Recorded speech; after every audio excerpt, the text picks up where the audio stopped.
Good afternoon, dear students. Let's see unit number 3, standard 6 and activity number 5.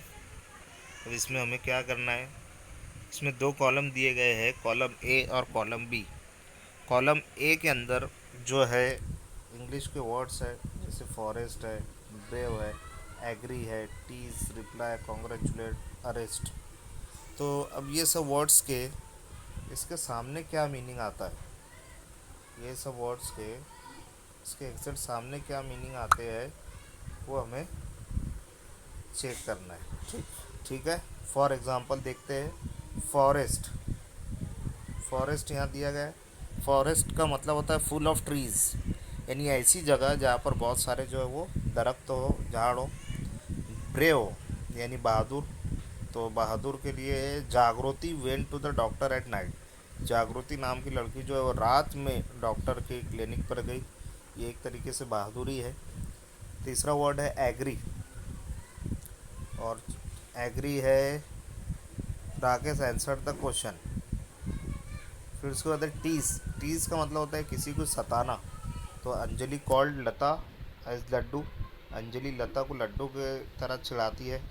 Congratulate, congratulate means होता है किसी को जो है वो किसी को खुशामदीद कहना या उसको बधाई देना। तो Jayesh won 100 meter race. Jayesh नाम के लड़के ने 100 मीटर की रेस जीता है, तो इसके लिए हम उसको कॉन्ग्रेचुलेट कर सकते हैं।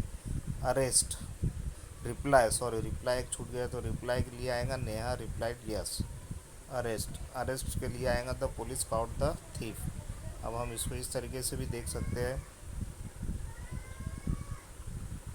कि अरेस्ट के लिए जो है वो प्लीज़, ब्रेव के लिए जागृति वेंट टू द,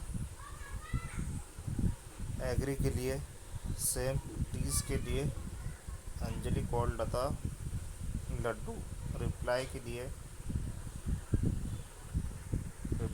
आएगा नेहा रिप्लाइड, कॉन्ग्रेचुलेट के लिए आएगा chase 100 meter race, and arrest के लिए आएगा the police caught the thief. आप लोग को सेम इस तरीके से कॉलम बना करके और सही जोड़ियाँ लगा करके सही एक दूसरे के सामने जो मीनिंग लिख करके आपको जो इसका वीडियो बना करके ग्रुप में सेंड करना है। Thank you.